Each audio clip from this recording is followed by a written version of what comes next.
Today is April 27th, 2019. This started at about 11 o'clock this morning. It is now 1 o'clock in the afternoon, and this is supposed to continue until sometime tomorrow afternoon. It's coming down pretty good. Ground's already covered, grass is covered. Well, concrete's not. The concrete is too warm. The air temperature is 33 degrees right now. It's supposed to be a high of like 42 or something like that today, but so far it doesn't look like it's going to get there. Yay, welcome spring. Hey everybody, what's going on? Eric here, and I'm just working on the Ibanez guitar, getting it ready for buffing. Now, I don't have the traditional buffer that you would use, or buffing wheel that you would use for buffing out a guitar, so to say, but I do have the traditional buffering wheels and buffers that you would use for buffing out automobiles or motorcycles. And I do have a little air buffer that's in one of my earlier videos of me working on the Les Paul kit guitar buffing that finish out, and it works just as good. Very easy to control. Don't have to worry about with the wheel kind of spinning on you, grabbing the guitar and pulling it out of your hands. And I feel that it does just as good as a job as the big wheel would. And right now I have the guitar basically where I want it before buffing. And I'm going to take you over by the guitar and kind of show you a little bit of what I did, how I did it, and where it's at right now. So let's kind of mosey on over there. There are going to be some photos of different stages of sandpaper and the type of reflection that you will get from those different stages of sandpaper. So let's go to it. So what you're looking at is the Ibanez guitar that I've been working on, and kind of see a little bit of the quilted maple through the sanded finish. Now this is exactly where I want it. You can kind of see there's a little bit of a reflection of the light going on, and I'll show you something in a little bit of more of a reflection. Now this has been taken down with 3000 grit sandpaper at the end, but started off with a 1500, a 2500, and then knocked that down with the 3000. And the 3000 grit paper is not even paper, it's kind of like a foam material, and you barely feel any type of an abrasive on here, but it's there. And basically what you're looking for is to get rid of scratches from the previous sandpapers, and I'm right there now. This is the top of it. If you can see that there's some shiny spots where the screw holes was or are, I wanted to stay away from those areas with the water. Now I mix a little bit of rubbing alcohol, just regular rubbing alcohol, with some water, and it's more rubbing alcohol than the water, and that kind of helps it evaporate a little bit faster, mix it up really good. But again, I stayed away from these spots on purpose because I did not want to get too much moisture inside those holes. So you can see there's no cracking. If I get out of the light, there's no cracking, and you see it's a nice scuff. Here's the killer part of it. This is 3000 grit sandpaper, so I'm going to put this bottle right here, and I'm going to take you down.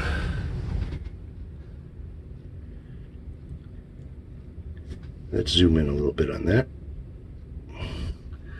See how much of a gloss there is right now? I'll try to get in another spot where there's more finished and holes and stuff. You see how that gloss is? It's basically a reflection. Now that's the nice thing about 3000 grit sandpaper, is it makes it a lot easier to polish things out. Zoom out. And then let's go to the back of this puppy. Alright, here's the back of it. And before I pointed out that there was some type of a dent over here, that's gone. This one here is basically almost completely gone. I'm not worried about it. The scratches over here are left with just a couple of marks now. You barely could see that. And there's some other imperfections inside here that I'm not going to try to sand out completely, because if I try to do that, it's going to end up going through to clear. So again, let's do the reflection test. Pretty cool, huh? Even though it's got a matte finish, it still has a, oh, excuse me, a gloss to it. Neck has been sanded as well. And yeah, I got my grubby handprints under from flipping it over. So yeah, that worked out pretty good. I mean, really, really good.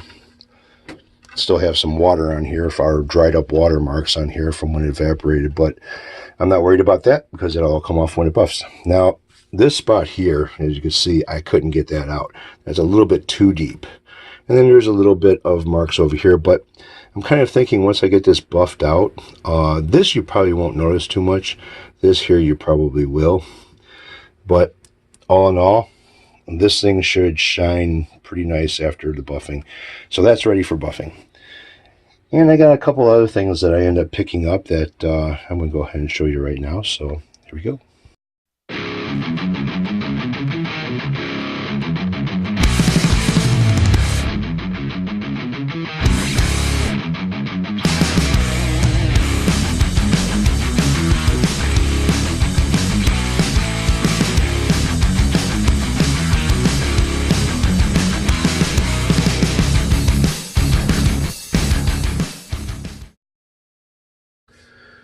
Alright, so I was in Lance Moss's hangout the other day and kind of showing something. I ended up getting a package from TNT Custom Guitars LLC, which I've been doing a lot of business with those guys as far as what their product is. And they sell a lot of the Dragonfire pickups.